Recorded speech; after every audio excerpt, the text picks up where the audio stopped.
మొదటిగా తండ్రి అయిన దేవునికి కృతజ్ఞతాస్తుతులు చెల్లించుకుందామండి. నాకు ఈ అవకాశం ఇచ్చిన ప్రియులైన సోదరులకి మా హృదయపూర్వక వందనాలు. కూడి వచ్చిన మీ అందరికీ కూడా మా హృదయపూర్వక వందనాలండి. పెళ్ళైన తర్వాత ఇదే మొదటి ప్రసంగం అన్నమాట. దేవుని దయ వల్ల అంటే సహోదరులు అంతకు ముందే నన్ను చెప్పమని అవకాశాలు ఇచ్చారు. కాకపోతే కొంచెం ఒత్తిడిలో ఉన్నాను, నేను చెప్పలేనని ఆయనకి దాదాపు 2-3 సార్లు చెప్పడం జరిగిందన్నమాట. దేవుడి దయ వల్ల మరలా ఈ దినాన్న నాకు దేవుడు అవకాశాన్ని ఇచ్చారు. దాన్ని వినియోగించుకోవడానికి నేను ప్రయత్నం చేస్తున్నాను. అయితే ఈరోజు చాలా ప్రాముఖ్యమైన సంగతులు ఉన్నాయి. అందరూ కూడా శ్రద్ధగా వినాలని నేను ప్రేమపూర్వకంగా తెలియజేస్తున్నాను. ఒకవేళ శ్రద్ధగా కానీ వినకపోతే ఖచ్చితంగా నిద్రలోకి వెళ్ళిపోతారు. ఎందుకంటే ఎవడైతే మనకు నిద్రను కలిగిస్తున్నాడో, అంటే దేవుడు మాటలు వినేటప్పుడు కలిగించే నిద్ర. మామూలుగా అయితే దేవుడు ఇస్తాడు నిద్ర మనకు, కానీ దేవుడు మాటలు వినేటప్పుడు వాటిని వినకుండా మనల్ని మత్తులుగా చేసేవాడు ఉన్నాడు కదా, వాడి గురించే చెప్పబోతున్నాను ఈరోజు. కాబట్టి మనం సరిగ్గా వినకపోతే నిద్రపోడు అలాగే చెప్తాడులే అని అంటాడన్నమాట. దయచేసి జాగ్రత్తగా వినండి. చాలా సంగతులు ఉన్నాయి, మంచి సంగతులు ఉన్నాయి. మొదటిగా ఒక వాక్య భాగాన్ని మనం చదువుకుందాం. పేతురు రాసిన మొదటి పత్రిక, అపోస్తులైన పేతురు గారు రాసిన మొదటి పత్రిక 5వ అధ్యాయము 8వ వచనాన్ని ఒకసారి మనం చదువుకుందాం. నిబ్బరమైన బుద్ధి గలవారై మెలకువగా ఉండి, మీ విరోధి అయిన అపవాది గర్జించు సింహం వలె ఎవరిని మృంగుదునా అని వెతుకుతూ తిరుగుచున్నాడు. ఈ వాక్య భాగాన్ని అనేక సార్లు మనం చదువుకున్నాం, అనేక సార్లు మనం విన్నాం, అనేక సార్లు సోదరుల ద్వారా దాని యొక్క విషయాలు మనం విన్నాం. అయితే దీనిలో చాలా విషయం దాగి ఉన్నది, అది మనం గమనించవలసిన అవసరం కూడా ఉంది. దేవుని యొక్క గ్రంథంలో మనం చదువుతున్నప్పుడు ఒకసారి చదివినప్పుడు ఆ విషయాలు ఒకేసారి అన్నీ అర్థమైపోతా అన్న రూల్ ఏం లేదండి. మనం చదువుతున్న కొలది దేవుని యొక్క వాక్యం లోతైన ధ్యానంలోకి మనం తీసుకెళ్తూనే ఉంటుంది. కాబట్టి ప్రతి వాక్యానికి, ప్రతి పదానికి చాలా లోతైన వివరణ అనేది దేవుని గ్రంథం మనకు చెబుతుంది. అయితే అలాంటి వివరణే ఈ దినాన ఇవ్వడానికి నేను ప్రయత్నం చేస్తాను. ఈరోజు మన ధ్యానం ఏంటంటే, ఇప్పుడు మనం చదువుకున్న ఈ ఒక్క వచనమే. నిబ్బరమైన బుద్ధి గలవారే మెలకువగా ఉండి, మీ విరోధి అయిన అపవాది గర్జించు సింహం వలె ఎవరిని మింగుదునా అని వెదుకుచు తిరుగుచున్నాడు అని అంటున్నాడు. నిజానికి ఈ మాటలు చెబుతున్నది క్రైస్తవులతో, లోకంతో ఈ మాటలు చెప్పట్లేదు. ఈ వాక్యం గురించి నేను మాట్లాడుతున్నాను. ఎందుకు చెప్పట్లేదంటే, ఆల్రెడీ వారందరూ కూడా ఎవరి చేత మింగబడి ఉన్నారు చెప్పండి. నేను క్వశ్చన్లు వేస్తాను, మీరు ఆన్సర్లు చెప్పండి. ఎవరి చేత మింగబడి ఉన్నారండి? సాతాను చేత మింగబడి ఉన్నారు. అయితే ఇది ఎవరి చేత మింగబడి ఉన్నారో, సాతాను చేత మింగబడిన వారు లోకం. కానీ ఆ మెంగబడిన, అంటే ఆ సాతాను ఆధిపత్యం నుంచి మరలా క్రీస్తు ప్రభు మనం సంఘంలోకి తీసుకురావడం జరిగింది. తీసుకొచ్చిన ఈ నూతన జీవితానికి దేవుడు తన వాక్యాన్ని ఉపదేశిస్తూ ఉన్నాడు. మరలా ఈ అపవాది ఏం చేస్తున్నాడంటే, ఎవరైతే తన అండర్లోంచి దేవుని యొక్క స్వాధీనంలోకి వెళ్ళిపోయారో వారందరినీ కూడా తన అండర్లోకి రప్పించడానికి, లేకపోతే వారిని తన స్వాధీనం చేసుకోవడానికి వాడు ఏం చేస్తున్నాడంటే వెతుకుతున్నాడట. గర్జించు సింహం వలె వెతుకుతున్నాడట. వెతుకుతూ తిరుగులాడుతూ ఉన్నాడు అన్న వాక్యం ఇక్కడ మనకు కనబడుతుంది. మీరు గమనించినట్లయితే యోబు గ్రంథంలో ప్రారంభ అధ్యాయంలో ఒక మాట ఉంటుంది. దేవుని యొక్క సముఖంలో ఒకానొక దినాన్న అపవాది కూడా దేవుని యొక్క సముఖానికి రావడం జరుగుతుంది. అప్పుడు దేవుడు ఒక క్వశ్చన్ చేస్తాడు. ఏమనంటే, ఎక్కడికి వెళ్ళొచ్చావు అని అంటే, నేను భూమి మీద అటు ఇటు తిరుగుచూ ఉన్నాను అన్నమాట. ఒకసారి చదువుతాం. యోబు గ్రంథం ఒకసారి ఎవరైనా తీస్తే ప్రారంభ అధ్యాయంలో ఉంటుంది, తీసి చదవండి. యోబు గ్రంథం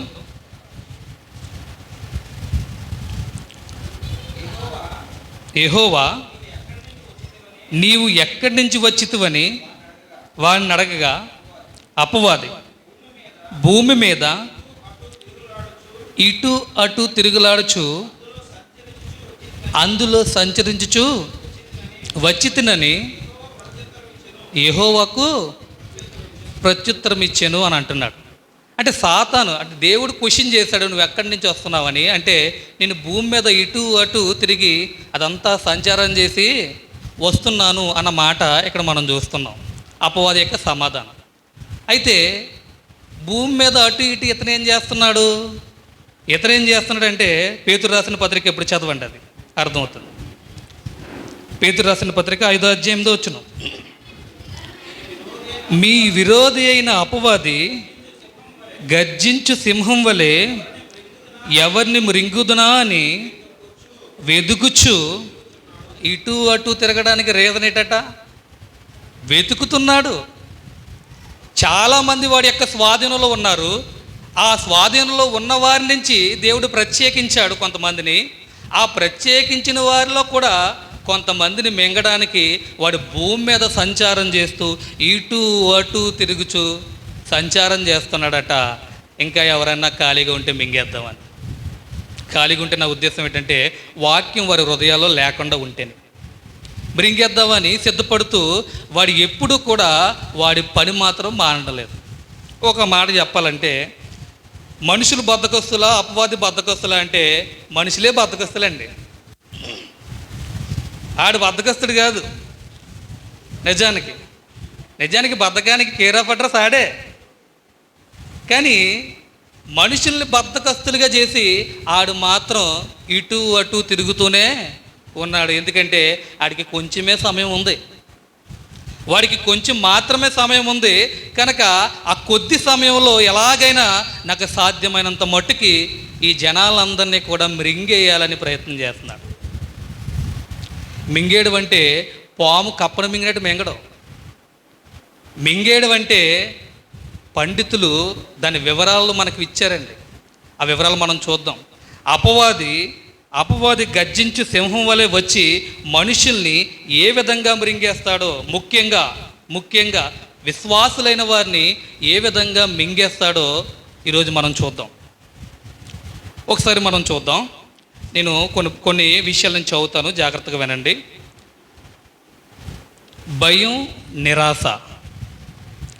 భయము నిరాశ అనేవి విశ్వాసుల జీవితాల్లో వాడు ఏం చేస్తాడంటే కల్పిస్తాడు. దాని ద్వారా వాడు ఏం చేస్తాడంటే మనల్ని భయపెడతాడు, దేవుని ప్రేమపై సందేహం కలిగిస్తాడు. అంతేకాదు మన పాపాలు క్షమింపబడవని నమ్మిస్తాడు.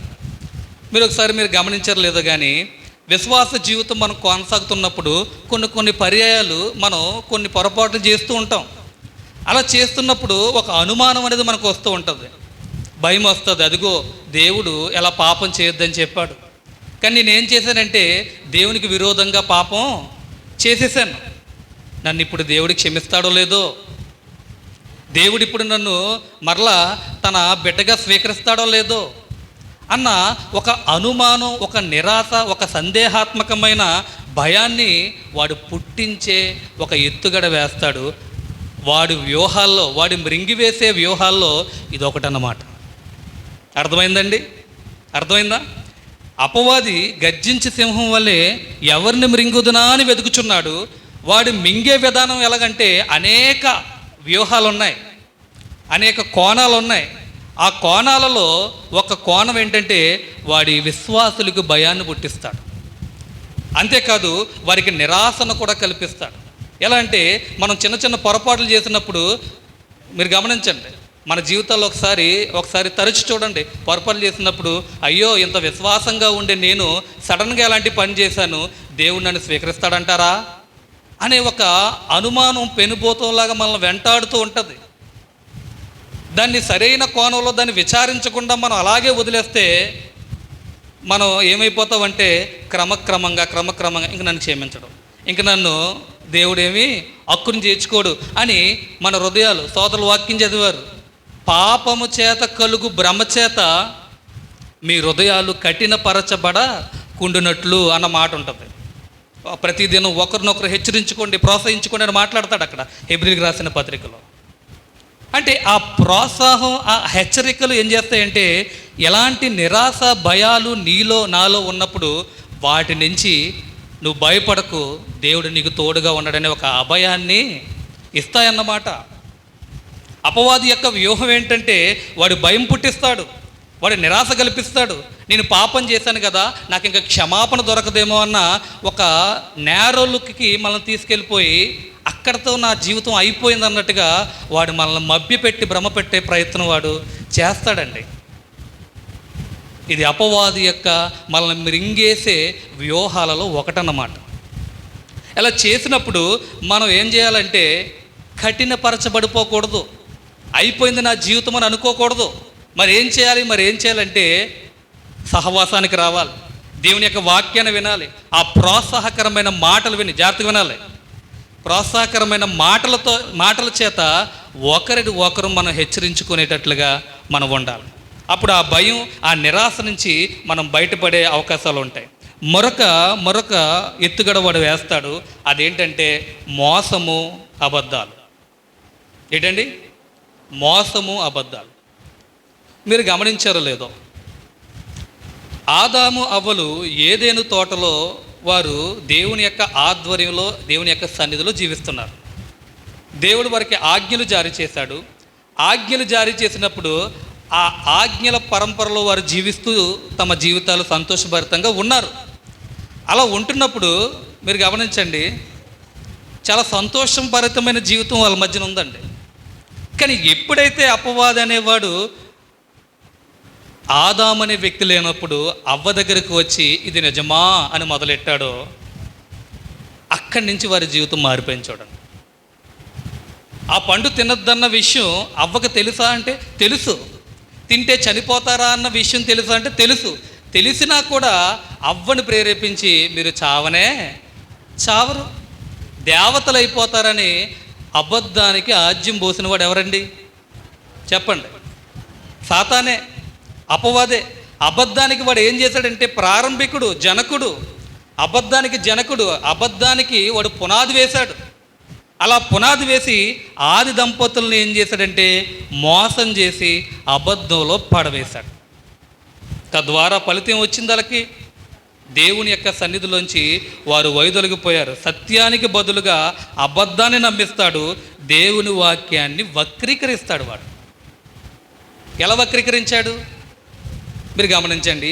యేసుక్రీస్తు ప్రభు అరణ్య అంటే బాప్తిసం తర్వాత ఆయన అరణ్యానికి ఆత్మచేత కొనుపబడ్డాడు. 40 దినాలు ఆయన శోధింపబడ్డాడు. 40 దినాలు ఆయన శోధింపబడిన తర్వాత ఆయన మిక్కిలి ఆకలిగా ఉన్నాడు. ఆకలిగా ఉన్నప్పుడు అపవాది వచ్చి ఈ రాళ్ళను రొట్టెలుగా చేసుకుని తినన్నాడు. అలా తినంటూ ఓ మాట అన్నాడు, ఇదిగో నువ్వు దేవుని కుమారుడు అయితే ఈ దేవాలయం నుంచి కిందకే దూకే అని అన్న. ఏమన్నాడంటే వాడు అండమే కాకుండా వాక్యం కూడా చూపించాడు. కీర్తన గ్రంథంలో ఉండే వాక్యాన్ని చూపించి, ఇదిగో నిన్ను దూతలు ఎత్తి పట్టుకుంటారన్న వాక్యం ఉంది కదా, నీ కాళ్ళకి చిన్న రాయి కూడా తగలకుండా ఎత్తి పట్టుకుంటారు కాబట్టి దూకే అన్నాడన్నమాట. మనం ఏం చేస్తామంటే వాక్యం ఉంది కదా అని దూకేస్తాం మనం. కానీ వాడు ఏం చేశాడంటే వాక్యాన్ని వక్రీకరించాడు, వాక్యాన్ని తప్పుగా వ్యాఖ్యానించి ప్రభువునే తప్పుదారి పట్టించే ప్రయత్నం చేశాడు. ఆయన మోసం చేసి అబద్ధంలో పడవేద్దామన్న పన్నాగం పన్నాడు. కానీ హృదయాలు ఎరిగిన ప్రభుకి అది తెలియకుండా ఉంటుందా? అర్థమైందా ఈ మాట మీకు? ప్రభువుని మోసం చేద్దామని వాక్యాన్ని వక్రీకరించాడు. నువ్వు దూకితే రాయి కూడా తగలదని దేవదూతలకి ఆజ్ఞాపిస్తానని వాక్యం చెప్పాడు కదా అని అన్నాడు అక్కడ. కానీ అక్కడ ఆ వాక్యభావం ఏంటి? ఆ కీర్తన గ్రంథంలో వాక్యభావం ఏంటంటే మహోన్నతుని చాటును ఉండేవారికి దేవుడు కల్పించే ఆ రక్షణ గురించి, ఆ యొక్క దాన్ని ఏమంటారు, ఆ ప్రొటెక్షన్ గురించి మాట్లాడుతున్నాడు. ఇక్కడ ఆ మంచి వాక్యాన్ని తీసుకెళ్ళి అపవాది ఏం చేయడంటే, నువ్వు దేవాలయం నుంచి దూకేసినా నీకు రాయి తగలకుండా కాపాడగలడు దేవుడు, వాక్యం ఉంది కదా అని అన్నాడు. అంటే ఏం చేస్తున్నాడంటే అబద్ధం చెప్తున్నాడు, మోసం చేస్తున్నాడు. ఎవరు అంటే అపవాది.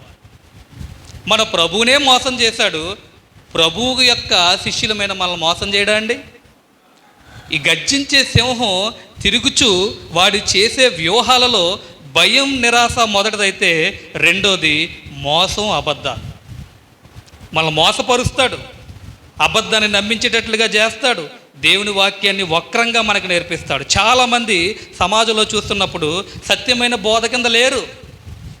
ఈరోజు దేవుని వాక్యాన్ని ఉన్నట్టుగా బోధిస్తే స్వీకరించే జనాలు లేరు. మరి ఎవరున్నారంటే అబద్ధాలు చెప్తే వినేవారు ఉన్నారు. అద్భుతాలు లేకపోయినా జరుగుతున్నాయంటే అవి నిజమని నమ్మేసేవారు ఉన్నారు. వారు వెనక ఎవరున్నాడంటే వీడే. ఈ అపవాది అనేవాడు ఏం చేస్తున్నాడంటే మోసము, అబద్ధాలు అనే ఒక వ్యూహాన్ని అక్కడ ఉపయోగిస్తున్నాడు. ఆ వ్యూహం కింద వేల మంది జనాలు, లక్షల మంది జనాలు దాని కింద పడిపోయారు. ఈరోజు మనకి ఈ విషయాలు తెలపబడుతున్నాయి. ఎందుకంటే అపవాది వ్యూహాలను మనం ఎరిగిన వారుగా ఉండాలని వాక్యం మనకు చెబుతుంది. వాడి వ్యూహాలు మనం ఎరిగినప్పుడు వాడి యొక్క తప్పుడు మార్గాల్లోకి మనం వెళ్ళిపోకుండా జాగ్రత్త పడగలం. కాబట్టి ఇక్కడ అంటున్నాడు, మోసం, అబద్ధాలు వాడు మన మీద ప్రయోగిస్తాడట. దేవుని వాక్యాన్ని తప్పుగా మనకి వినిపిస్తాడు. ఆ వాక్యంను గురించిన పరిజ్ఞానం మనకు లేకపోతే ఖచ్చితంగా మనం మోసపోతామా? ఆదాముకి, అవ్వకి ఆ వాక్యం గురించి తెలుసు, కానీ దాని మీద స్థిరమైన పట్టు లేదు. కాబట్టి వెంటనే ఏమైపోయారంటే అపవాది అబద్ధానికి లొంగిపోయారు. వాక్యం తెలిస్తే సరిపోదు, దాని మీద స్థిరులను కదలని వారుగా కూడా ఉండవలసిన అవసరం ఉంది కదా. ఆ రోజు వారికి తెలుసు, కానీ స్థిరంగా లేరు. దేవుని మాట కంటే అపవాది మాట వెయిట్ ఎక్కువైపోయింది. వెంటనే మోసపరచబడ్డారు, అబద్ధాన్ని నమ్మేశారు. కానీ ప్రభువుకి అలా కాదు కదా, ఆయనే వాక్యమై ఉన్నాడు. వాక్యాన్నే తప్పుగా వివరిస్తే తెలియదా? ఆయన అన్నాడు, శోధన చేసిన చాలుగా నువ్వు ఇంక వెళ్ళు అని అన్నాడు. మన భాషలో మాట్లాడుకుంటే విడిచి వెళ్ళిపోయాడు అపవాది. కాబట్టి అపవాది అనేక వ్యూహాలలో భయం, నిరాశ ఒకటైతే మోసం, అబద్ధాలు కూడా మరొకటి. తర్వాత అపవాది యొక్క మరొక వ్యూహం ఏంటంటే గర్వము, ఆత్మాభిమానం. వింటున్నారా? అపవాది యొక్క మరొక వ్యూహం అంటే గర్వం ఎలా ఉంటుందంటే చూడండి, గర్వం మనల్ని మనం గొప్పగా భావించుకునేలా చేయడం, అంతేకాకుండా ఇతరులను తక్కువగా చూడడం. గర్విష్ఠులు ఎలా ఉంటారంటే వారికి వారు గొప్పగా భావించుకుంటారు. అలా గొప్పగా భావించుకునే ఎవరైనా ఎదుటి వారిని తక్కువగానే చూస్తారు. ఇది కూడా సాతాను యొక్క ఎత్తుగడే. ఒకవేళ అలాంటి గొప్పగా భావించుకునే విధానం మన దగ్గర ఉందంటే మీరు నాశనం అయిపోతున్నారని అర్థం. వాక్యం ఉంది కదా, నాశనానికి ముందు చెప్పండి గర్వం నడుస్తుందట. అంటే గర్విష్ఠులుగా, గొప్ప వ్యక్తులుగా ఫీల్ అయిపోతే వాళ్ళు నాశనం అయిపోతున్నామని చెప్పకనే చెప్తున్నారన్నమాట. కాబట్టి ఇక్కడ వాడు ఏం చేస్తాడంటే గర్వము, ఆత్మాభిమానం అంటే మరొక విషయం ఏంటంటే అహంభావం. అంటే తన అహాన్ని నెరవేర్చుకోవడానికి ఏమైనా చేస్తాడు. ఇక్కడ అంటున్నాడు గర్వం గొప్పగా, అంటే మనల్ని మనం గొప్పగా భావించుకునేలా చేస్తుంది. అంతేకాదు ఇతరులను తక్కువగా చూస్తుంది. క్రైస్తవుల దగ్గర ఎప్పటికప్పుడు గమనించుకోవాల్సిన విషయం, నువ్వు గొప్పగా ఆ దేవుని యొక్క సేవ చేసి ఉండొచ్చు, నువ్వు గొప్పగా దేవుని చేత వాడబడి ఉండొచ్చు, నీకు ఆస్తిపరంగా బాగానే కలిసి ఉండొచ్చు. కానీ సంఘంలో అలాంటి వ్యవహారాలు కానీ, సమాజంలో అలాంటి ఆ గొప్పతనాన్ని ప్రదర్శించే ప్రయత్నాలు కానీ మనం చేస్తే గమనించండి, అలాంటి వ్యక్తులు అపవాది యొక్క ఎరలో ఉన్నారని అర్థం. వాడు ఏం చేస్తాడంటే నీకంట తోపు లేడు, నీకంట హీరో ఇంకెవడో లేడని మనకి భ్రమ కలగజేస్తాడు.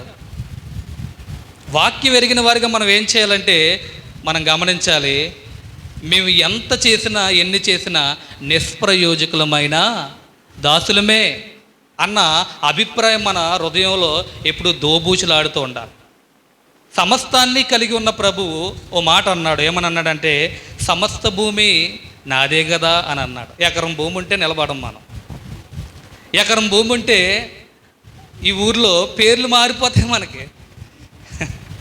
పేర్లు మారిపోతాయి. నాకంట తోపు లేడు, నాకంట తురుము లేడు అన్నట్టు ఉంటాం మనం. కానీ ప్రభు అట సర్వభూమి ఎవరిదట? నాదే కదా అని అంటాడు ఆయన. అంటే ఎన్ని ఎకరాలండి భూమి? లెక్కల్లో ఉన్నది కొన్ని, అయితే లెక్కల్లో లేనిది.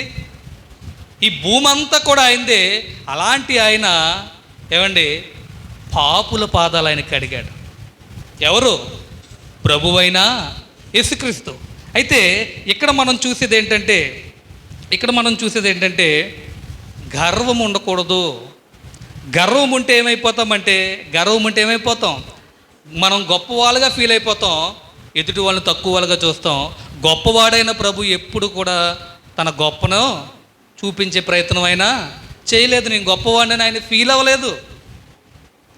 మీలో ఎవడైతే ఇదిగో గొప్పవాడిగా ఉండగోరుచున్నాడో వాడు అందరికీ పరిచారం చెయ్యాలన్నాడండి. ఎంత మంచి మాట అది! అసలు మానవ ఊహలకు అందని మాట అది. గొప్పవాడుగా ఉన్నవాడు పరిచారం చేయించుకుంటాడు.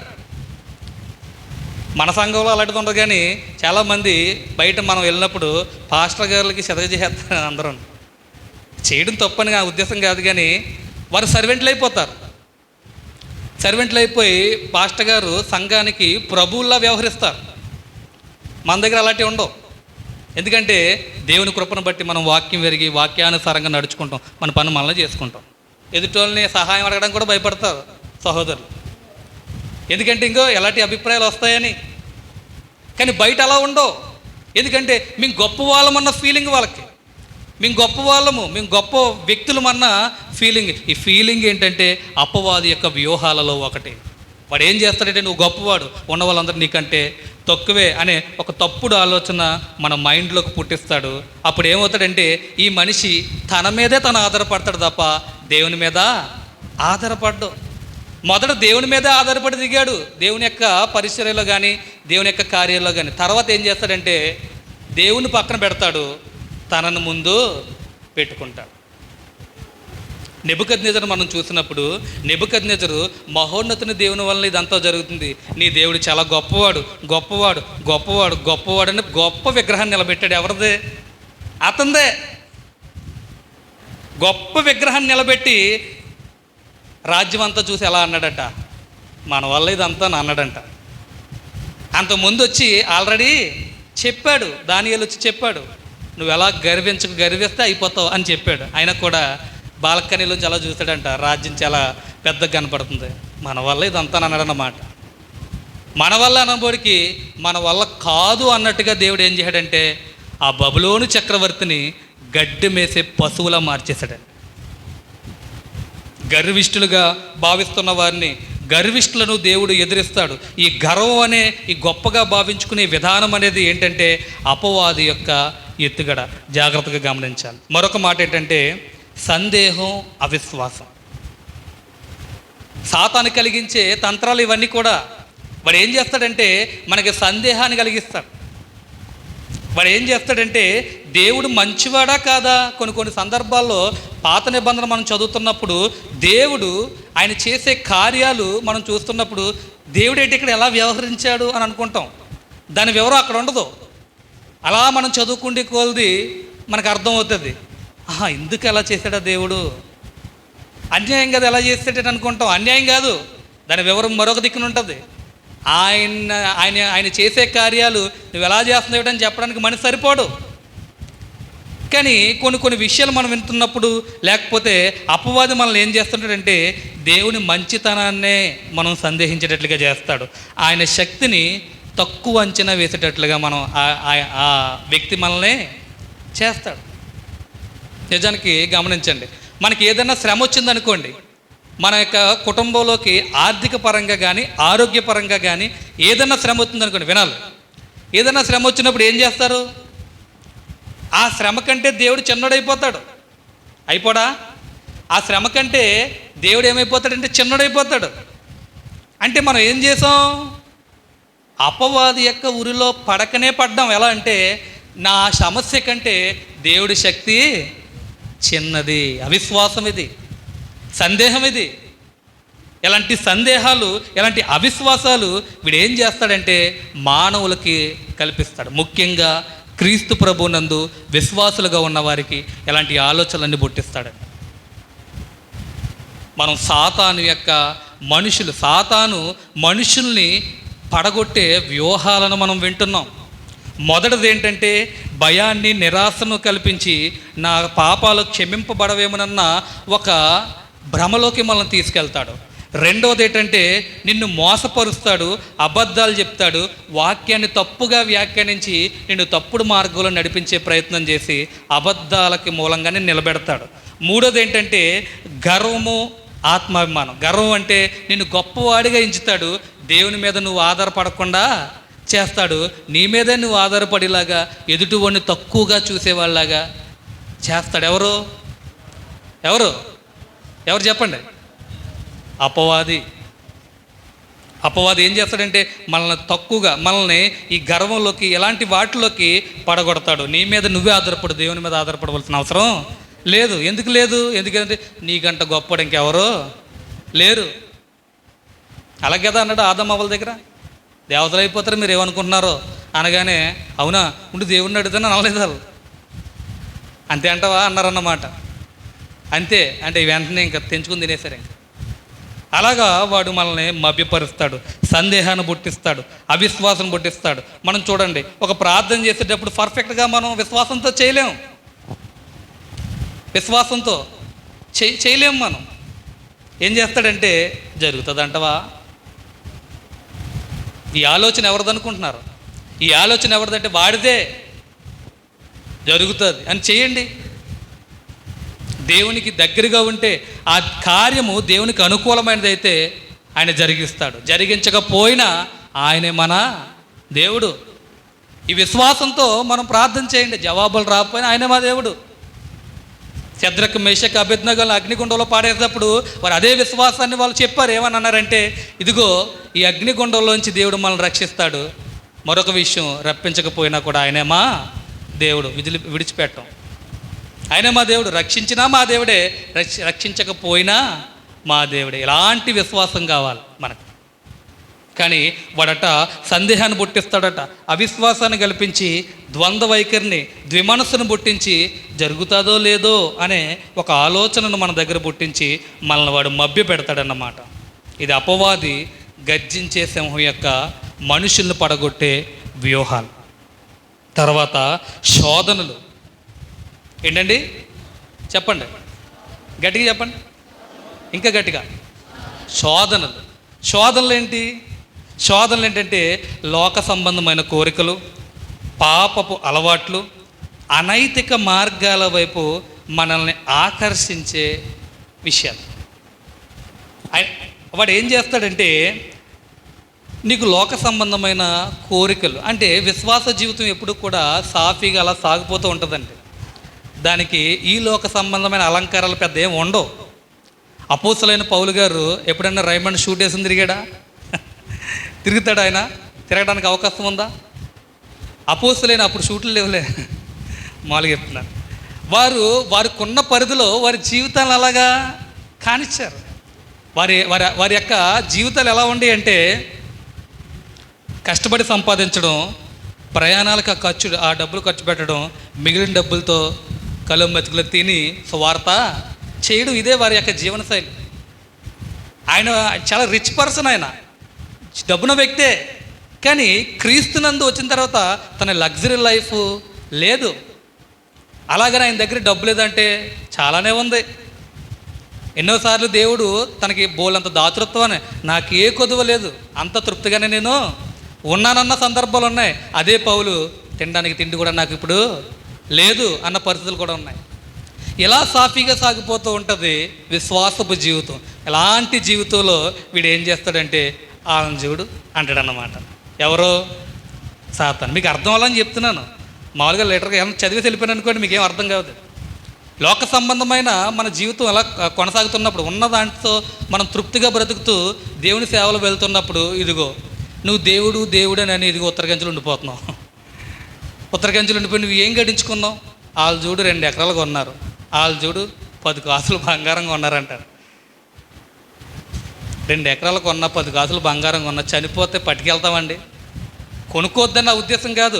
మన లైఫ్లు బాగుంటే నో ప్రాబ్లం, మనకున్న దాంట్లోనే దేవుని మహింపరచచ్చు, వద్దని నా ఉద్దేశం కాదు. కానీ వాడు ఏం చేస్తాడంటే నీ ఫోకస్ అంతా కూడా లోకం మీదకి నడిపిస్తాడు. లోక కోరికలను చూడు, పాపపు అలవాట్లు చూడు, అనైతిక మార్గాలను చూడు. ఎప్పుడు ప్రార్థన ప్రార్థన అంటావు, అలా పబ్కి వెళ్దాం దా అంటాడన్నమాట. ఎవడు అలా తాగుబోతు విందులకి వెళ్దాం రా, మన వాళ్ళందరూ పార్టీ చేసుకున్నాడు, నువ్వు మందు ఆగొద్దు, అక్కడ మామూలుగా చికెన్ బిర్యానీ తినేసి వచ్చేది కానీ అంటాడు. ఎలాగండి అలాగా? అది కూడా పొరపాటే. అలాంటి తాగుబోతుల దగ్గర, తిండిబోతుల దగ్గర మీరు సహవాసం చేయకూడదని వాక్యం చెబుతుంది. వెళ్ళకూడదు అలాంటి వాడి దగ్గర. నీ మంతు ఆగనండి, ఓన్లీ చికెన్ బిర్యానీ తినేసి వచ్చేస్తాను, మంచిది కాదు అది, అది కూడా తప్పే. అలాంటివి కూడా దేవుడు యాక్సెప్ట్ చేయడు. ప్రియ సహోదరులారా, వాడు ఏమంటాడంటే నీ ప్రార్థనకి వెళ్ళే సమయాన్ని వాడు ఏం చేస్తాడంటే పద బయటికి వెళ్దాం అంటాడు అన్నమాట. కాబట్టి గమనించండి, వాడు ఏం చేస్తాడంటే అనైతిక మార్గాల వైపుకి మనల్ని ఆకర్షిస్తాడు. అంటే ఇది వాక్యానుసారంగా సరికాదు, సమాజంలో కూడా అది సరైన విధానం కాదు. అలాంటి మార్గాల వైపుకి వాడు మనల్ని ఏం చేస్తాడంటే గైడ్ చేస్తాడు. పద పద, ఏం పర్లేదు. ఈ మాట గుర్తుపెట్టుకోండి. దేవుని యొక్క భక్తి జీవితంలో మనం కొనసాగుతున్నప్పుడు తరచుగా కొన్ని కార్యాలు చేసేటప్పుడు పర్లేదులే అన్న మాట ఎప్పుడు రానివ్వకండి. పర్లేదులే, ఈ పని చేస్తే పర్లేదులే, దేవుడు ఏమనుకోలే అని అనుకుంటావు. నువ్వు అనుకో ఆయన అనుకుంటాడు.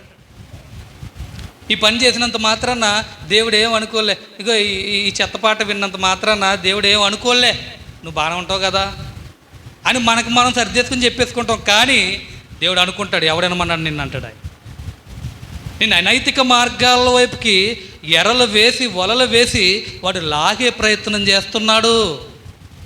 మందు కొట్టేవాడు ఎప్పుడు కూడా ఒకేసారి టక్కుమని ఒకేసారి తాగేడాడు. ముందు డ్రింక్ తాగడానికి వెళ్తాడు, తర్వాత ఏం చేస్తాడు, డ్రింక్ కంటే కొంచెం అది బ్రేజర్ బాగుంటుంది, అది ఆల్కహాల్ కాదు అంటాడు. ఆల్కహాల్ కాదు, అది వైన్ రా, డ్రింక్ అంటాడు. అది తాగిన తర్వాత బ్రేజర్ కదా, కొంచెం బీర్ అయితే ఇంకా బాగుంటుంది. చెప్తున్నాను, ఆ మాటలు మనకు అవసరం లేదు, చెప్తున్నాను. ఎలా చెడిపోతారు, ఎలా అంచులంచులుగా వాడు ఏం చేస్తాడంటే మనల్ని అనైతిక మార్గాల వైపుకి, తప్పుడు అలవాట్ల వైపుకి, పాపపు కోరికల వైపుకి వాడు మనల్ని ఏం చేస్తాడంటే తీసుకెళ్ళిపోతాడు. మనం ఏం చెప్పుకుంటున్నాం? అపవాది యొక్క తంత్రాలు చెప్పుకుంటున్నాం. వాడు భూమి మీద అటు ఇటు తిరుగుచూ సంచారం చేస్తూ ఎందరిని ఎలా మిరింగేస్తున్నాడో మనం చూస్తున్నాం. అందులో మనం చూసాం భయం, నిరాశ, 2 మోసం, అబద్ధాలు, 3 గర్వం, అహంభావం, 4 సందేహము, అవిశ్వాసము, 5 శోధనలు. ఆ శోధనలే లోకపు అవినీతి వైపుకి మనల్ని తీసుకువెళ్ళడం, లోకపు చెడు ఆలోచనల వైపుకి మనల్ని తీసుకెళ్ళిపోవడం. బాగానే ఉండేవాడు నీ విశ్వాస జీవితం, కానీ ఎవడో కూడా ఎంటర్ అవుతాడు, వాడి ద్వారా నువ్వు లోకంలోకి వెళ్ళిపోయే ప్రయత్నం చేస్తావు. ఇది అపవాది యొక్క తంత్రాలు, శోధనలు. తర్వాత మరొకటి ఉంది, విభజన. ఇది ఎక్కువగా ఎక్కడ జరుగుతుందంటే సంఘాలలోనూ కుటుంబాల్లోనూ జరుగుతుంది. మీరు గమనించండి, ప్రారంభంలో విశ్వాసపు తొలినాళ్ళల్లో ఆసక్తిగా దేవుని వాక్యం వింటూ ఉన్నప్పుడు మనం గమనించుకోవాల్సిన విషయం ఏంటంటే తొలినాళ్ళలోనే ఒక వ్యక్తికి, ఒక యవనస్తుడికి, ఒక 15 సంవత్సరాలు వచ్చిన యవనస్తుడికి మెచ్యూరిటీ వస్తుంది, మైండ్ మెచ్యూరిటీ వచ్చిన తర్వాత నిజంగా చెప్తున్నాను, అప్పటి నుంచి వాడు మంచి చెడులు ఆలోచించే జ్ఞానం వస్తుంది. లేకపోతే అప్పటి వరకు చిన్నపిల్లడుగానే వ్యవహరిస్తాడు. అప్పటి నుంచి మెచ్యూరిటీ వచ్చిన తర్వాత ఏది మంచి ఏది చెడు అని ఆలోచిస్తాడు. మీరు గమనించండి, వాడు ఆ తొలినాళ్ళల్లో ఆ 15, 16, 17 సంవత్సరాల్లో ఆ మెచ్యూరిటీ లెవెల్ వచ్చిన తర్వాత వాడు తీసుకునే నిర్ణయాలు కరెక్ట్గా ఉంటాయా?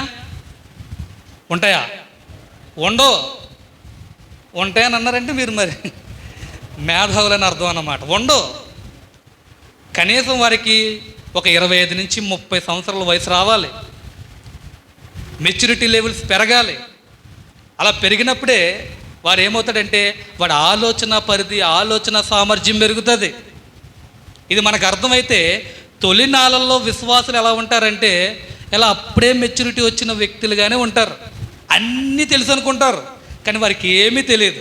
అప్పుడేమొస్తాయంటే సంఘాలలో విభేదాలు వస్తాయి, సంఘాల్లో విభజనలు వస్తాయి. అది సరిగ్గా వీడికి తెలియదు ఈ విషయం. ఆ డాక్టర్ని సరిగ్గా చెప్తలేదండి, అలా చెప్తున్నారు ఏంటండి, వీడు ఏదో వినేసి వచ్చేస్తాడు, అది సరిగ్గా చెప్తలేదట అంటాడు. ఇక్కడ ఆల్రెడీ ఆ డాక్టర్లు ఆ ఏంటో, ఆ సిద్ధాంతాలు ఏంటో, ఆ వాక్యం ఏంటో, అలాంటి గొడవలన్నీ తేల్చేసుకుని పండితులైపోయి తలబండిపోయిన వాళ్ళు ఉంటారు. వాళ్ళ మాటలు మాత్రం వినరు. ఎందుకు వినరు? వాడి ఫీలింగ్ ఏంటంటే, ఇదిగో నాకు అన్నీ తెలుసు, నాకు మెచ్యూరిటీ వచ్చింది, నేను విశ్వాసనే, నాకు ఎవరికి చెప్పక్కర్లేదు అనుకుంటాడు. నాకు పరిశుద్ధాత్మ దేవుని సహాయం ఉందని అనుకుంటాడు. అనుకుని వాడు ఏం చేస్తాడంటే, ఇది తప్పు చెప్తున్నారు, ఇక్కడ కరెక్ట్గా చెప్తలేదు, మీరు తప్పు చెప్తున్నారని ఎద్దేవా చేసే ప్రయత్నాలు చేస్తారు. కొంతమంది గురించి నేను మాట్లాడుతున్నాను, అందరూ అలా ఉండరు. కొంతమంది మెచ్యూరిటీ వచ్చినా కూడా వారు జాగ్రత్తగా నేర్చుకుంటారు, ఆలోచిస్తారు, అమ్మో ఇంకా మనకి రావాలి, ఇంకా సామర్థ్యం పెరగాలని ఉంటారు. కొంతమంది ఆపుకోలేని వాళ్ళు ఏం చేస్తారంటే ఎలాంటి పనులు ఏం చేస్తారు, వాళ్ళకి తెలియని మాటలని చెప్పేసి సంఘాలను విభజిస్తారు, కుటుంబంలో తప్పుడు సలహాలను చెప్తారు, స్నేహితుల మధ్య వైరభావాన్ని కలిగిస్తారు, ఎలాంటి విభేదాలు కలిగించి విభజన చేసి అపార్థాలు సృష్టిస్తారు. ఎవరంటే అపవాది యొక్క అస్త్రంలో ఉన్నవారు. ఒక మాట ఉంటుంది, ఒకసారి మనం చదువుదాం. తిమోతికి రాసిన బహుశా 2వ పత్రిక అనుకుంటున్నాను.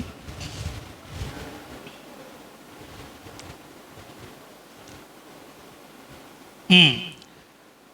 24-26 వచనం 2వ అధ్యాయం, తిమోతికి రాసిన 2వ పత్రిక 2వ అధ్యాయం 24-26 వచనం ఒకసారి చదువుకుందాం. సత్య విషయమైన అనుభవ జ్ఞానము వారికి కలుగుటకై దేవుడు ఒకవేళ ఎదురాడు వారికి మారు మనసు దయచేయును.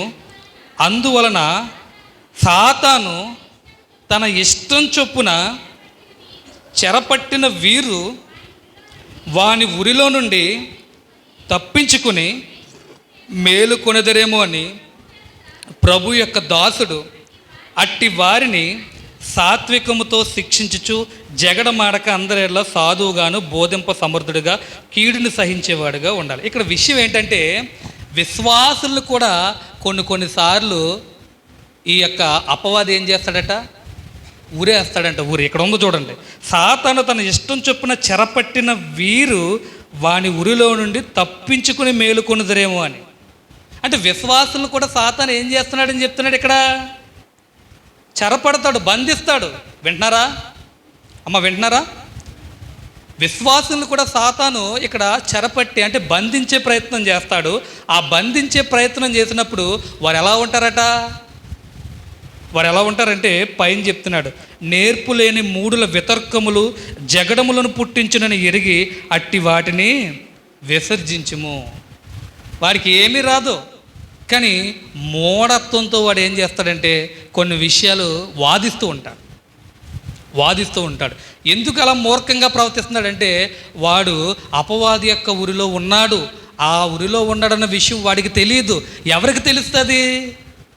పండిపోయిన దైవజనులకి తెలుస్తుంది.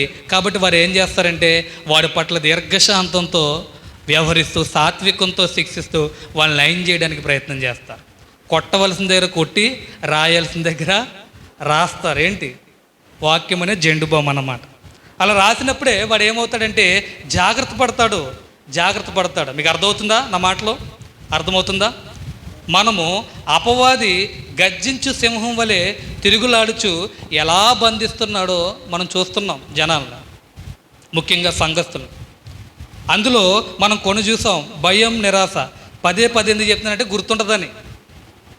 భయం, నిరాశ, మోసం, అబద్ధాలు, గర్వం, అహంభావం, సందేహం, అవిశ్వాసం, శోధనలు, విభజన. ఈ విభజన అపవాది యొక్క ఉరిలో ఉన్నవాడే సంఘాలను విభజిస్తాడు.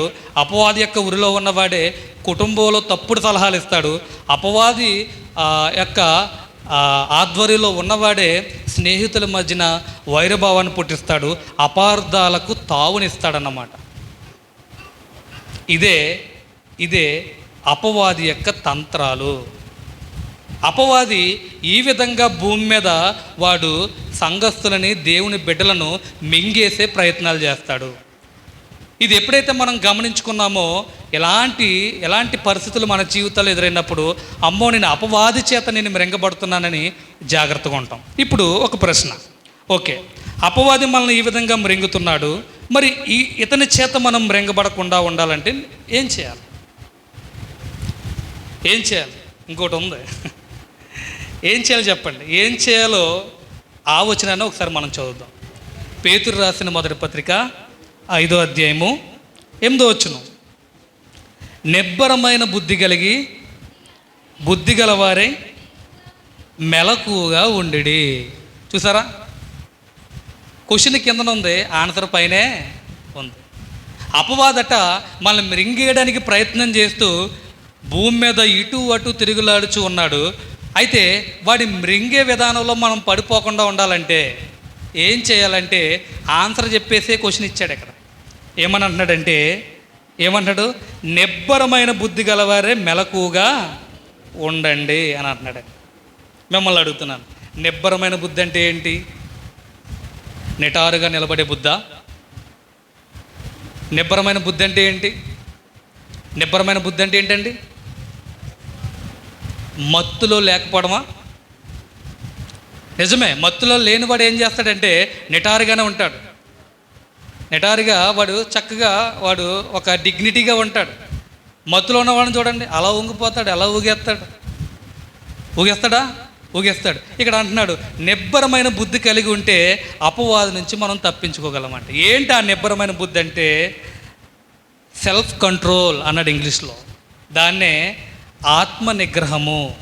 చాలాసార్లు సోదరులు మనకు చెప్పారు ఈ విషయం. ఏంటి ఆ కంట్రోల్ అంటే? మన భావోద్వేగాలు, కోరికలు, ఆలోచనల్ని అదుపులో ఉంచుకుంటూ తొందరపాటు నిర్ణయాలు తీసుకోకుండా దేవుని చిత్తానికి లోబడి ఉండాలట. మన ఇంద్రియాలను నిగ్రహించుకోవాలి. మన అవయవాలను మన లోపల మనకి స్వయంగా నియంత్రించుకునే ఎబిలిటీ ఉండాలి. అదేంటంటే ఏ విషయాలు అంటే భావోద్వేగాలు అంటే ఏంటండి? ఎమోషన్స్ అంటే కోపపడడం, ప్రేమ చూపించడం, ఇవన్నీ కూడా భావోద్వేగాలు. కక్ష, అసూయ, ఇవన్నీ కూడా వ్యక్తపరిచేవి, అవన్నీ కూడా ఆ భావోద్వేగాలు. ఇప్పుడు ఆత్మ నిగ్రహం ఉన్నప్పుడు, సెల్ఫ్ కంట్రోల్ ఉన్నప్పుడు మనం ఏం చేస్తామంటే, నాకు ఒక వ్యక్తి నాకు ద్రోహం చేసినప్పుడు నాకు కోపం వస్తుంది. కోపం వచ్చినప్పుడు నేను ఏం చేస్తాను? సామాన్యమైన వ్యక్తి కంటే కొడతాను, లేకపోతే తిడతాను. కానీ విశ్వాసి చేయవలసిన విషయం ఏంటంటే నువ్వు నిబ్బరమైన బుద్ధి కలిగిన వాడిగా ఉండాలి. అది ఎలా ఉండాలంటే నీ భావోద్వేగాలను నువ్వు అణుచుకోవాలి. కోపం వస్తుంది, చంపేలన్నంత కోపం వస్తుంది, అయినా కూడా నువ్వేం చేయాలి? నెమ్మలించుకోవాలి. దీర్ఘశాంతం కలిగి ఉండాలి. ఇక్కడ అంటాడు కోరికలు అని అంటున్నాడు. కోరికలు ఉంటాయి, కోరికలు న్యాయమైన కోరికలు ఉంటాయి, ఇంకా ఎలాంటివి ఉంటాయి? తప్పుడు కోరికలు కూడా ఉంటాయి. ఏది న్యాయమైన కోరికలు నెరవేర్చుకోవడం తప్పు కాదు, కానీ తప్పుడు కోరికలు మాత్రం కంట్రోల్ చేయవలసిన బాధ్యత మానవులకే ఉంది. ఒక వాక్య భాగాన్ని చూద్దాం. పేతురు రాసిన మొదటి పత్రిక,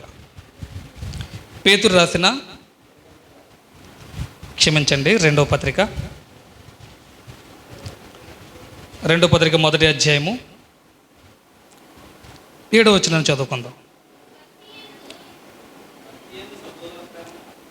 తిమోతికి రాసిన రెండవ పత్రిక మొదటి అధ్యాయం 7వ వచనం.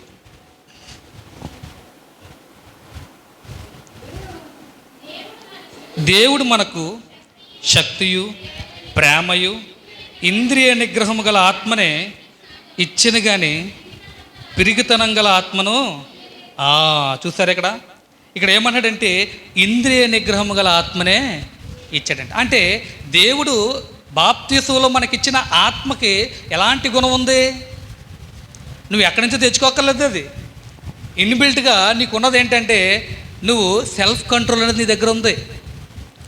భావోద్వేగాల్ని నువ్వు కంట్రోల్ చేసుకోగలవు, తప్పుడు కోరికలు నువ్వు కంట్రోల్ చేసుకోగలవు, నీ ఆలోచనలు తప్పుడుగా పోకుండా నువ్వు అదుపులో ఉంచుకోగలవు. అంతేకాదు దేవుని ఆత్మ కలిగిన వారు, ఇంద్రియ నిగ్రహం కలిగిన వారు తొందరపాటు నిర్ణయాలు తీసుకోరు. ఎప్పుడు కూడా అండి కోపంలో నిర్ణయాలు మనం తీసుకోకూడదు. ఏదన్నా ఉద్రేకమైన పరిస్థితులు ఉన్నప్పుడు నిర్ణయాలు తీసుకోకూడదు. సమయం ఇవ్వాలి. ఎందుకంటే తప్పుడు నిర్ణయాలు అప్పటికి చాలా కరెక్ట్గా ఉంటాయి, అదే కరెక్ట్ అనిపిస్తుంది. ఏదన్నా ఎలా తట్టుకోలేని బాధ వస్తుంది అనుకోండి, చచ్చిపోతే నయం అనిపిస్తుంది. ఇంకెన్ని చెప్పినా ఆడి మాటలు వినరు. ఎందుకంటారంటే ఆ సమయంలో ఆ నిర్ణయం చాలా బాగుంటుంది వాళ్ళకి. ఈ బాధ భరించే కంటే నేను చచ్చిపోవడం నయం అనుకుంటారు. అందుకే క్షణికావేశంలో చాలామంది కొంతమందిని చంపుతారు, వారే చచ్చిపోతూ ఉంటారు. మొన్న ఒక వీడియో చూశాను నేను. ఏంటంటే భర్తకి భార్యకి గొడవ జరిగిందేమో ఏమో మనకు తెలియదు. మొత్తానికి ఆ వ్యక్తి పరిగెట్టుకుంటూ వచ్చేసి, ఆ ఉద్రేకంలో ఉన్నాడు, పరిగెట్టుకుంటూ వచ్చేసి ఆ వ్యక్తి 4 అంతస్తుల మేడ నుంచి కింద దూకేశాడండి. చచ్చిపోయాడు వ్యక్తి. ఏమైంది ఇక్కడ? ఏమైందంటే ఇంద్రియ నిగ్రహం లేదు, సెల్ఫ్ కంట్రోల్ లేదు. ఈ సమయంలో నేను ఎలా వ్యవహరించకూడదు, కోపం వస్తుంది, అణుచుకోవాలి, కొంతసేపు ఉంటే అది నిమ్మలం అయిపోద్ది ఈ ఆలోచన లేదు ఆ వ్యక్తికి. ఏదో గోడ దూకుతూ పరిగెట్టుకుంటే గోడ దూకుతుంది, అలా దూకేసాడు. చూసి ఉంటారు కొంతమంది ఇందులో. అలా దూకెత్తే ఏమైపోయాడు? చచ్చిపోయాడు వెంటనే. 4 అంతస్తుల నుంచి పడితే బతుకుతారా? వెనకాల నుంచి వాళ్ళ ఆవిడ ఏడుస్తూ వస్తుంది, అయ్యో అయ్యో అనుకుంటాను. ఇంక ప్రయోజనం ఏముంది? గమనించండి, మన కుటుంబంలో కొన్ని సమస్యలు ఉండొచ్చు, దానికి అరుపులు కేకలు సరైన విధానం కాదు. ప్రియ సహోదరులారా, నిబ్బరమైన బుద్ధి కలిగిన మనం ఏం చేయాలంటే, భర్త కోపపడితే భార్య నిమ్మలమై ఉండాలి, భార్య ఒకవేళ కోపపడితే భర్త నిమ్మలం కలిగి ఉండాలి. ఉండకపోతే సెల్ఫ్ కంట్రోల్ లేకపోతే జరగరాని కార్యాలు మన కుటుంబాల్లో జరుగుతాయి. ప్రియ సహోదరులు, జరుగుతాయి. ఘోరాలు జరగచ్చు. ఈరోజు మా కుటుంబంలో అంత లేదండి, చిన్న చిన్న జరుగుతున్నాయంటే పెద్దదవ్వచ్చు రేపు. కానీ సెల్ఫ్ కంట్రోల్, ఆత్మ నిగ్రహము, సెల్ఫ్ కంట్రోల్ అనేది చాలా ప్రాముఖ్యమైనది. మన భావోద్వేగాలను మనం అదుపులో ఉంచుకోవాలి, కోపాన్ని అణుచుకోవాలి, తప్పుడు కోరికలను అణుచుకోవాలి, ఆలోచనలు అదుపులో పెట్టుకోవాలి. తొందరపాటు నిర్ణయాలు ఎప్పుడు తీసుకోకూడదు. ఏం చేయాలంటే దేవుని చిత్తం ఏంటో ఆలోచించాలి. వస్తుందా ఆ టైంలో ఆలోచన? దేవుని యొక్క ఆధ్వర్యంలో బ్రతికే వారికి వస్తుంది, ఒక్కొక్కసారి రాకపోవచ్చు కూడా. కానీ నువ్వు ఆ టైంలో ఏం చేయాలంటే సైలెన్స్, అదే నిమ్మలించాలి అక్కడే. లేకపోతే ఆ పరిస్థితి నుంచి కొంచెం దూరంగా వెళ్ళడం మంచిది నువ్వు నిమ్మలించకపోతే. అప్పుడు దేవుని యొక్క చిత్తం ఏంటో మనం ఆలోచించి దాన్ని జరిగించినప్పుడు మనం తప్పుడు యొక్క విధానాలు, తప్పుడు ఆలోచనలోకి, లేకపోతే ఆ తొందరపాటు నిర్ణయాల్లోకి మనం అడుగులు వేయకుండా జాగ్రత్త పడతాం. ఏమండి, అర్థమైందా? సెల్ఫ్ కంట్రోల్ అనేది మనకు ఉండాలి, ఇంద్రియ నిగ్రహం అనేది మనకు ఉండాలి, ఆత్మ నిగ్రహం అనేది మనకు ఉండాలి. తప్పుడు కోరికలు రాకుండా దాన్ని మనం కంట్రోల్ చేసుకోవాలి. భావోద్వేగాలు అంటే కోపము, ఆవేశము, ఆగ్రహము, ఈ కక్షలు ఎలాంటివి అవి వాటి పరిమితిని మించిపోకుండా, అంటే కక్షలు ఉండాలన్న ఉద్దేశం కాదు. కోపము, న్యాయమైన కోపం ఒకటే, కోపం ఉండొచ్చు. న్యాయమైన కోపపడు కానీ కోపపడండి, కానీ పాపం చేయకండి. మీ కోపం ఎక్కువ సమయం మీలో ఉండడానికి వీలు లేదంటున్నాడు. కాబట్టి కోపపడచ్చు, కానీ అది కూడా సెల్ఫ్ కంట్రోల్, మన ఆధ్వర్యంలో ఉండాలి. మన కోపం మనం ఇస్తే రావాలి, లేకపోతే దాగిపోవాలి. అలాగే సెల్ఫ్ కంట్రోల్ కలిగి దేవుని చిత్తానికి లోబడాలి. మరొక ప్రాముఖ్యమైనది ఏంటంటే స్పష్టమైన దృష్టి. స్పష్టమైన దృష్టి ఇది నిజానికి మనకు అర్థం కాదు. ఇది ఇంగ్లీష్లో ఏమన్నాడంటే క్లియర్ ఫోకస్. ఏంటంటే లోక ఆకర్షణలు, వ్యామోహాలు, ఆందోళన నుండి మన మనస్సు విముక్తి చేసుకోవడం, మన దృష్టి క్రీస్తుపై, నిత్యత్వంపై స్థిరంగా ఉండాలి. పరదేశులము, యాత్రికులము అని మనం చదువుకుంటాం. మనం ఈ జీవానికి సంబంధించిన వారం కాదు, మన పౌరస్థితి పరలోకంలో ఉందని మనం చదువుకుంటాం. ఇన్ని చదువుకున్న మన ఆశలు, వ్యామోహాలు, ఆలోచనలు అన్నీ కూడా దేని మీద ఉంటాయి? రియాలిటీ మీద ఉంటాయి. అంటే ఇదే రియాలిటీ అని మనం అపోహపడుతూ దీని మీదే మనం ఫోకస్ అంతా, క్లియర్ ఫోకస్ అంతా దీని మీదే, స్పష్టమైన ఫోకస్ అంతా దీని మీద పెడతాం. కానీ మన మనస్సు అంతా కూడా ఈ ఆందోళన నుంచి విడుదల పొందాలట. ఎప్పుడు నీ కుటుంబం అని, ఎప్పుడు ఈ లోక ఆకర్షణలని, ఈ వ్యామోహాలని, ఈ లోక సంబంధమైన విధానాలని, వీటిలోనే నీ మనసుని నువ్వు బంధించేవాడిగా ఉండకూడదు. ఎప్పుడు కూడా ఎన్ని ఐహిక విచారాలు మన జీవితాల్లోకి వచ్చినా కూడా, ఐహిక విచారాలు అంటే కుటుంబాన్ని నడిపించడానికి కొన్ని లావాదేవీలు అవసరం, డబ్బులు అవసరం, కొంచెం ట్రబుల్ అవుతూ ఉంటాం, ఈఎంఐలు కట్టుకోవడానికి డబ్బులు కట్ట ఉంటాం మన దగ్గర. అప్పుడు మనం చాలా ఇబ్బంది పడుతూ ఉంటాం, హాస్పిటల్ బిల్లు పే చేయడానికి, ఎలా పిల్లల్ని చదివించుకోవడానికి. ఈ జీవన వ్యాపారంలో నీ మనసు ఉండకూడదు. మరి ఏం చేయాలంటే నువ్వు పైనున్న దాని మీద మనసు పెట్టాలి. చెప్పడానికి బాగానే ఉందండి, జరుగుతుందా అంటే జరుగుద్ది. ఆకాశ పక్షులను చూడండి, అవి విత్తవు, కోయవు, కొట్లలో కూర్చుకోవు. అలాంటి పనులు ఏమయ్యి చెయ్యు, మనకలా ఉద్యోగానికి వెళ్ళవై. కానీ దేవుడు ఏం చేస్తాడంటే వాటికి ఆహారాన్ని ఇస్తాడు, సమృద్ధిగా ఇస్తాడు. వాటికంటే మీరు శ్రేష్ఠులు, మిమ్మల్ని పోషిస్తాను. మొదట నా నీతిని, నా రాజ్యాన్ని వెతకండి, మీ కార్యాలు ఎలా జరగవో నేను చూస్తాను అంటున్నాడు ఆయన. దేవుడి మీద మనం మొదట ఫోకస్ పెడితే అరణ్యంలో ఇశ్రాయేలును పోషించినట్లుగా దేవుడు మనల్ని పోషిస్తాడండి. 40 సంవత్సరాలు వారిని దేవుడు మన్నాతో పోషించాడు. విత్తారా, నీళ్లు పోసారా, నారు నాటారా, వాళ్ళు ఏమైనా చేశారా? ఏం చేయలేదే. చెయ్యకపోయినా ఆ అరణ్య జీవితంలో వారిని పోషించాడు కదా. అలాగే మనల్ని కూడా పోషిస్తాడు, మన ఉద్యోగాన్ని దీవిస్తాడు, మన జీవనాన్ని దీవిస్తాడు. దీవించి మనల్ని అన్ని విధాలుగా సమృద్ధికరమైన వాతావరణంలో నిలబెడతాడు.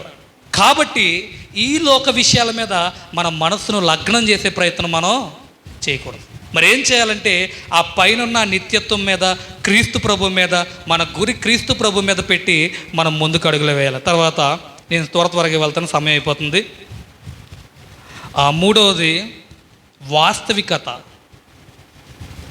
ఏటండి బాగా కొత్త పదాలని చెప్తున్నారు, మాకు నిద్ర వచ్చేస్తుందని అనకండి, దాన్ని వివరిస్తాం జాగ్రత్తగా. వాస్తవికత అంటే ఏంటంటే గమనించండి, ఆధ్యాత్మిక యుద్ధం ఉంది, మనకు శత్రువు ఉన్నాడు, అంతర్గత బాహ్య శోధనలు, బలహీనతలు అనేవి ఉన్నాయి. ఇవన్నీ కూడా ఉన్నాయని మనం నమ్మాలి, ఇది వాస్తవం అని నమ్మాలి. నిజానికి మన శత్రువులు ఎవర్రా అంటే ఎదురుంటే ఎల్లమ్మండి అని అంటాం, మనం పొరుగింటి పుల్లమ్మ అని మనం అంటూ ఉంటాం. కానీ అది కాదు వాస్తవికత. వాస్తవికత అంటే ఇక్కడ చెప్తున్నాడు ఆధ్యాత్మిక యుద్ధం ఉంది. అపవాది ఎప్పటికప్పుడు మన మీద తన అగ్ని బాణాలను ప్రదర్శించే ప్రయత్నం చేస్తున్నాడు. అర్థమవుతున్నాయి నా మాటలు? అర్థమవుతున్నాయమ్మా? అపవాది ఎప్పటికప్పుడు, మీరు గమనించండి, నేను ఈరోజు మంచిగా ఉందామని అనుకుంటాను, సాయంత్రం అప్పటికి ఎన్ని లుసుకులు ఉంటాయో, ఎన్నో పొరపాట్లు ఉంటాయి. ఎందుకుంటాయంటే వాడు నీకు తెలియకుండానే నిన్ను మోసం చేసే ప్రయత్నంలో వాడు ఉన్నాడు. మరి నువ్వెందుకు మోసపోతున్నావు? ఎందుకు మోసపోతున్నావు అంటే ఆడు ఉపయోగించే ఖడ్గం వాడి దగ్గర ఉంది, కానీ నువ్వు ఉపయోగించే ఖడ్గం నీ దగ్గర లేదు. ఏటి ఆ ఖడ్గం? చెప్పండి, ఏంటి? ప్రార్థన వాక్యం అనే ఖడ్గం మన దగ్గర లేదు. అందుకే మనం ఏమైపోతామంటే దెబ్బైపోతూ ఉంటాం. వాస్తవికత, రియలిజం అంటే ఏంటంటే ఆధ్యాత్మిక యుద్ధం ఉంది. ఎప్పటికప్పుడు వాడు మన మీద యుద్ధం చేస్తూ ఉంటాడు. మనకు శత్రువు ఉన్నాడు, వాడే అపవాది. మన విశ్వాసాన్ని కూలదోయడానికి ఎప్పటికప్పుడు వాడు ప్రయత్నం చేస్తాడు. అంతేకాదు అంతర్గత బాహ్య శోధనలు అనేవి, బలహీనతలు అనేవి అంగీకరించాలట. ఇవి ఎప్పుడు మన జీవితాల్లో ఉంటాయి. రియాలిటీ ఇదే. శత్రువు ఉన్నాడు, నన్ను ఎప్పుడు కూడా వాడు శోధిస్తూ ఉంటాడు, నన్ను వాడి యొక్క రాజ్యంలోకి లాక్కుపోవడానికి ప్రయత్నం చేస్తున్నాడు. కాబట్టి వాడి బారి నుంచి నేను కాపాడబడాలని వాస్తవికతను మనం దృష్టిలో పెట్టుకుని మనం ఉండేవారుగా ఉండాలంటే ప్రియులారా. అలా ఉన్నప్పుడు మనం ఏం చేస్తామంటే నిబ్బరమైన బుద్ధి గలవారిగా మనం ఉంటాం. మరొక విషయం ఏంటంటే జ్ఞానము. నాలుగోది జ్ఞానం అంటే ఏంటి? దేవుని వాక్యం ద్వారా పొందిన జ్ఞానాన్ని మన జీవితాల్లో అన్వయించుకోవడం. ఏది మంచో ఏది చెడో వివేచించే శక్తి కలిగి ఉండడం. అర్థమవుతున్నాయన్న మాటలు? ఇక్కడ ఏమంటాడంటే జ్ఞానం కలిగి ఉండాలి. నిబ్బరమైన బుద్ధి గల వారికి ఉండవలసిన లక్షణాలు మనం చూస్తున్నాం. ఒకటి, ఇంద్రియ నిగ్రహం ఉండాలి, భావోద్వేగాల్ని మన కంట్రోల్లో ఉంచుకోవాలి, స్పష్టమైన దృష్టిని మనం కలిగి ఉండాలి. అంటే ఆ నిత్యత్వం మీదే మన ఫోకస్ ఉండాలి తప్ప భూలోక సంబంధమైన వేటి మీద మనం ఫోకస్ పెట్టకూడదు. వాస్తవికత అనేది మనం కలిగి ఉండాలి. అంటే ఆధ్యాత్మిక యుద్ధంలో నేను ఉన్నాను, నా శత్రువు ఎప్పుడు కూడా నా పొరుగువాడు కాదు, కానీ నా శత్రువు అపవాది అనే దృష్టికోణం మనలో ఉండాలి. జ్ఞానం ఉండాలి అంటున్నాడు. జ్ఞానం ఎందుకు? జ్ఞానం ఎందుకంటే ఇక్కడ అంటున్నాడు దేవుని వాక్యం ద్వారా పొందిన జ్ఞానాన్ని మన జీవితాల్లో అన్వయించుకోవడం. అర్థమవుతుందా? ఇక్కడ సహోదరులు కొన్ని విషయాలు మనకు బోధిస్తూ ఉంటారు. అలా బోధించినప్పుడు మనం ఏం చేయాలి? వినేసి వెళ్ళిపోవాలా? వెళ్ళిపోకూడదు. నువ్వు ఇక్కడ ఒక 100% ఇక్కడ బోధించినప్పుడు కనీసం నీ మేధాశక్తిని బట్టి ఒక 30% అన్న నువ్వు దాన్ని క్యాచ్ చేయాలి. పాస్ మార్క్ అన్న రావాలి నీకు. ఒక 35%, ఒక 40% విషయాన్ని క్యాచ్ చేసి దాన్ని నువ్వేం చేయాలంటే నీ జీవితంలో దాన్ని అన్వయింప చేయాలి. అంటే ఆచరణలోకి పెట్టడానికి ప్రయత్నం చేయాలి. ఉదాహరణకి మెలకు కలిగి ప్రార్థన చేయండి అని నేర్పిస్తున్నారు ఇక్కడ. నువ్వేం చేయాలి? నీకు మెలకువ ఉండదు, ఇంక ప్రార్థన ఏం చేస్తావు? కాబట్టి ఇప్పుడు నువ్వు చేయవలసింది ఏంటంటే మెలకు కలిగి ప్రతిరోజు కూడా, మెలకు కలిగి నిద్ర వద్దని కాదు నా ఉద్దేశం, ప్రతిరోజు కూడా ప్రార్థనా జీవితం ఉండాలి. ఇది నేను ప్రాక్టీస్ చేయాలి. దీన్నే అన్వయించడం అంటారు. నా మాటలు అర్థమవుతున్నాయా? దేవుని వాక్యాన్ని మన జీవితాల్లో అన్వయించడం అంటే ప్రార్థన చేయండి అని నేర్పిస్తున్నప్పుడు ప్రార్థన చేయడం మన జీవితాల్లోకి ఆ విషయాన్ని అన్వయించడం అన్నమాట. అర్థమైన వారు ధన్యులు. అనండి. మీరు స్పందన లేదు మీ దగ్గర నుంచి. ఏమండి? అలాగా ప్రార్థన చేయమని చెప్పినప్పుడు ప్రార్థన చేయడం మన జీవితాల్లోకి ఆ వాక్యాన్ని అన్వయించుకోవడం, దాన్ని అనుసరించడం. అలాగా ఇక్కడ ఏం చేయాలంటే దేవుని యొక్క వాక్యాన్ని చదువుకుంటూ ఆ జ్ఞానాన్ని పొందుకున్న మనం జీవితాల్లో దాన్ని అన్వయించి ఆ వాక్య పరిధిలో ఆలోచించాలంట. ఏది మంచి, ఏది చెడు అని వివేచించగలిగే శక్తి ఉండాలట. ఒక కుర్రోడు, అమ్మ నేను పలానా దగ్గరికి వెళ్తున్నాను అని మీ బిడ్డ చెప్పాడు. చెప్పినప్పుడు మీరు ఏం చేస్తారు? అమ్మ నేను రికార్డింగ్ డ్యాన్స్ దగ్గరికి వెళ్తున్నాను, అక్కడ వస్తున్నారట వాళ్ళు అని అన్నాడండి మీ అబ్బాయి. వెళ్ళానా కొత్త బట్టలు వేసుకుని వెళ్ళాను అంటావా? అంటే నీకు ఆలోచించే జ్ఞానం ఉన్నట్టేనా? ఉందా? చెప్పండి. మన వాళ్ళకి చాలా ఉంది. ఉన్నట్టేనా? పంపుతున్నారు ఈరోజు బట్టలు, కొత్త బట్టలు వేసి. అలా ఉందంటే అక్కడ విషయం ఏంటంటే అలాంటి సందర్భాలు ఎదురైనప్పుడు వాక్యపు పరిధిలో నీ బిడ్డలను పెంచుకోవాల్సిన నువ్వేం చేయాలంటే ఏది మంచిది, ఏది చెడ్డది వివేచించి ఆలోచించి నిర్ణయాలు తీసుకునే శక్తి ఎవరికి ఉండాలట? నిబ్బరమైన బుద్ధి గల వరకు ఉండాలి. గమనించండి, ఇందులో కుసమెత్తన మన దగ్గర లేకపోతే అపవాది చేత మనందరం మ్రెంగబడ్డామని అర్థమే. మీరు నమ్మినా నమ్మకపోయినా అదే వాస్తవికత, అదే రియలిజం. ఇందులో కొన్ని కూడా మన దగ్గర లేకపోతే మనం అందరం కూడా అపవాది యొక్క అండర్లో ఉన్నట్టే. దేవుని యందు భయభక్తులు కలిగి ఉన్నామని ఇక్కడ అనుకుంటున్నాం, కానీ లేదు నువ్వు అపవాది యొక్క స్వాధీనంలోనే ఉన్నావు. నిబ్బరమైన బుద్ధి గలవారు ఆత్మనిగ్రహం కలిగి ఉండాలి, స్పష్టమైన దృష్టి ఉండాలి, వాస్తవికత కలిగి ఉండాలి, అంతేకాదు జ్ఞానం కలిగి ఉండాలి. ఇవి ఉన్నప్పుడు వారు నిబ్బరమైన బుద్ధి గలవారుగా ఉంటారు. మరొక మాట ఉంది, మెలకువ కలిగి ఉండి. ముగించేస్తానికి అయిపోయింది. మెలకువ కలిగి ఉండడం అంటే ఏంటంటే గమనించండి, క్రమమైన ప్రార్థనా జీవితం, అదేవిధంగా లేఖన ధ్యానం. అర్థమవుతున్నాయా? క్రమమైన ప్రార్థనా జీవితం, లేఖన ధ్యానం. అంటే ప్రార్థనా జీవితం నీకు ఎందుకు ఉండాలంటే అపవాదిని ఎదిరించాలన్నా, మన బలహీనతల్ని ఒప్పుకోవాలన్నా, దేవుని యొక్క సహాయం కోరాలన్నా నువ్వు చేయవలసింది ఏంటంటే ప్రార్థన. యేసుక్రీస్తు ప్రభు తన శిష్యులకి, తన కూడా ఉండే శిష్యులకి ఆ సమకాలీన ప్రాంతంలో, ఆ సమకాలీన సమాజంలో చెప్పిన మాట ఏంటంటే, మీరు శోధనలో ప్రవేశించుకున్నట్లు మెలకువ కలిగి ప్రార్థన చేయండి. మత్తయి సువార్త 26:41 ఉంటుంది ఈ మాట. మీరు శోధనలో ప్రవేశించకుండా ఉండాలంటే మీరు ఎల్లప్పుడూ మెలకువ కలిగి ఏం చేయాలి? ప్రార్థన చేయాలన్నారు. అంటే శోధనలోకి మనం పోకుండా ఉండాలంటే, అపవాది చేత శోధింపడకుండా ఉండాలంటే ప్రార్థన చేయాలి. ప్రార్థనలో ఏం చేయాలంటే నీ బలహీనతలు రోజంతా జీవించిన నీ జీవితంలో నీ బలహీనతలు నువ్వు గుర్తెరుగుతావు. ఎరుగుతారా లేదా? పొద్దునుంచి సాయంత్రం వరకు జీవించిన తర్వాత పడుకునేటప్పుడు గుర్తొస్తుంటే ఈరోజు ఆయన అనవసరంగా తిడేశాను, ఈరోజు ఆమెను అనవసరంగా పలానా మాట అన్నాను, ఈరోజు నేను అలా ఉండకుండా ఉంటే బాగున్నేమో అని అనిపిస్తుందా లేదా? మరి అప్పుడు నువ్వేం చేయాలి? ఇంకా అనలే అని పడుకోకూడదు. ఏం చేయాలంటే అది నీ బలహీనత కాబట్టి నువ్వేం చేయాలంటే మోకరించి, ప్రభువా ఈ విషయాల్లో నా పరిస్థితి ఏమీ బాగోలేదు ప్రభు అని ఒప్పుకోవాలి. ఈ విషయాల్లో నా పరిస్థితి బాగోలేదు ప్రభు, నాకు సహాయం చేయని దేవునికి మన విజ్ఞాపనని అందించాలి. అలా అందించినప్పుడు ఆయన మనకు సహాయం చేస్తాడు. సహాయం చేసినప్పుడు మనము అలాంటి బలహీనతల్లో పడకుండా జాగ్రత్త పడతాం.